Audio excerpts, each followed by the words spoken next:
Hopefully, everyone has had a blessed week as usual. I always pray that anyone that's listening to this is finding themselves in good comfort and good company.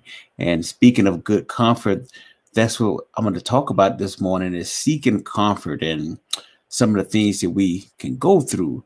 I don't know about you, but have you ever gone through some challenges and the first thing that you begin to do is to question, man, what did I do wrong? And how did I sin against God? Or, what wrong did I do that I can go correct? Because I'm going through such a time at this point where this should not be happening. It happens. That's the first thing we do. But other than that, here's the challenging part. Have you ever made that judgment against others you've seen going through challenges and going through things that seem to be attacking them one after the other?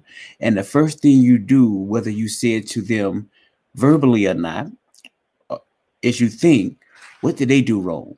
How are they living wrong? What is it about them that they can be changing so that they can avoid the circumstances that they find themselves in at this time? We do that. And and unfortunately, when we do that, sometimes we fail to be the comfort and the company that God intends for us to be with our friends, with our community, and amongst other believers, and sometimes non-believers who may be experiencing a very challenging time. So today we're going to talk about Job chapter 16, and we know the story of Job, and God selected him because Satan said, your people are fickle. They won't follow you if they go through challenges. And God appointed Job as his faithful follower who would not curse him and turn around from him, and who would remain faithful in the midst of anything that Satan would throw at him. So the devil asks God, he basically begs, let me pour it on Job to see if he's still your faithful servant. And as I go into chapter 16 of Job, there's four things that Job says in that passage that really sticks out. The first things he opens up and he said, because leading up to chapter 16, he's going through several friends who are trying to convince him that, Job, you're not right standing with God. You've sinned against him. You faltered. You're no longer his faithful servant. The only way you can be experiencing what you're experiencing, what we witness you experiencing, is if in fact you've turned from God. So Job goes into on verse 2 and he says, I've heard many things. I've heard you guys tell me so many things about my experience and why I'm going through the sufferings I'm going through. And this is what he calls them. He says, miserable comforters are you all. Are you being miserable comforters to someone else in a time of challenge? Are you stopping and praying with them and encouraging them in the way of the Lord? Are you being judgmental based on the circumstances they're in? Or are you stepping back and saying, you know what? I don't know what's going on, but I'm here for you, my sister. I'm here for you, my brother. I'm here to pray you through your circumstances. I'm here to be a moral support, a spiritual support for you. Let me be that which you need me to be. Are we doing that in the times we see our brothers and sisters who are faced with many challenges? Then Job goes on to something else in verse 7, because I think sometimes when we go through circumstances, I think God allows us, just like he allowed Job, to go through certain circumstances. And I think he allows us to do so for different reasons. And one of those things is to check your company, to make sure those that are within you that should not be in that circle are removed, because they are an hindrance to you doing the will of God. Some people will gloat in the challenges that they see you in, because the old saying is misery loves company. And listen to what Job says. He says, surely now God has worn me out. He has made me desolate all my company. He has made me remove all my company. He has made me separate myself from that which is not productive of building up my faith and helping me to grow stronger in Christ. And that's the second thing. The first thing, remember, is we got to make sure that sometimes the comfort that's within our circle is miserable.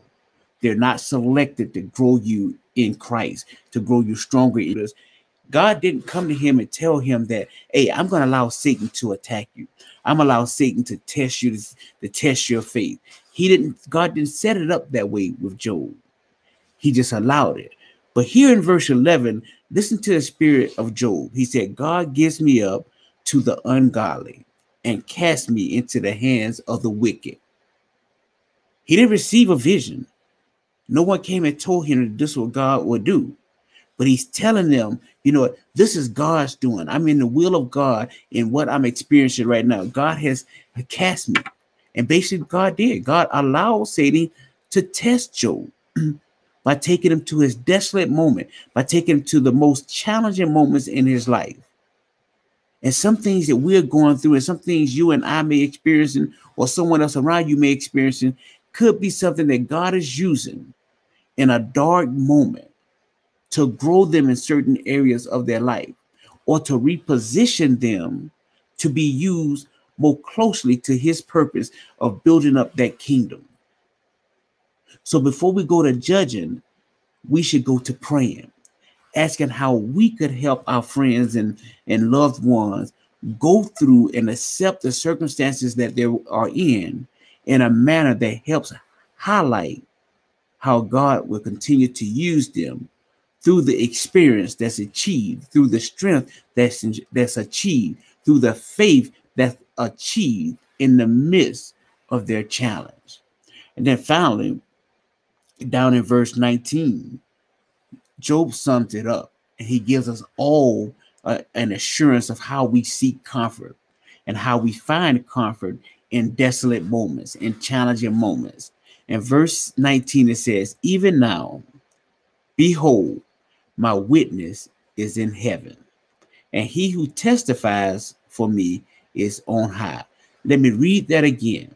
Even now, behold, my witness is in heaven, and he who testifies for me is on high. So don't be discouraged when the world may challenge you. The world may challenge your circumstances. The world may judge what you're going through. The world may persecute your character based on relying on those things earthly, those things fleshly to provide you comfort. And remember, if you see someone going through a challenge, encourage them, love on them, pray with them, pray for them. I love the old saying I see people post on social media. It says, get you some friends who gonna pray with you and not talk about you. Guys, have a blessed morning. I'm ready to get this Friday morning started and so we can get into the weekend. I love you, and there's nothing you can do about it.